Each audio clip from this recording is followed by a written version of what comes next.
ఇప్పుడు ఏఐ అనే ఒక బజ్వర్డ్ వచ్చింది.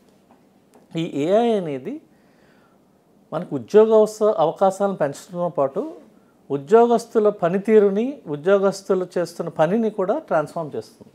అంటే పూర్వం ప్రోగ్రామర్స్ని తీసుకునేవారు కంపెనీస్.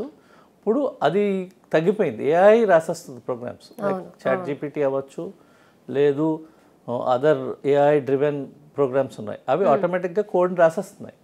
సో దానికి ఇప్పుడు ప్రస్తుతం ఇంటిగ్రేటర్స్ అవసరం. సో అందువలన ఏంటవుతుందంటే జాబ్ మార్కెట్ అనేది తగ్గుతూ వస్తుంది.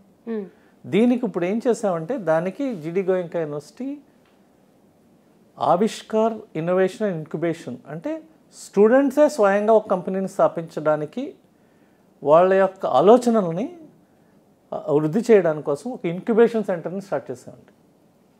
సో అది ప్రముఖంగా చెప్పుకోవచ్చు మన దగ్గర. అంటే ఒక విద్యార్థి తనకున్న ఆలోచనతోటి ఒక సొంత కంపెనీ పెట్టుకుని అతనే ఉద్యోగాలు క్రియేట్ చేస్తారు. ఎందుకంటే రానున్న కాలంలో ఉద్యోగాలు అనేవి కంపెనీస్ ఇంకే ఇవ్వడం తగ్గిపోతుంది. Okay okay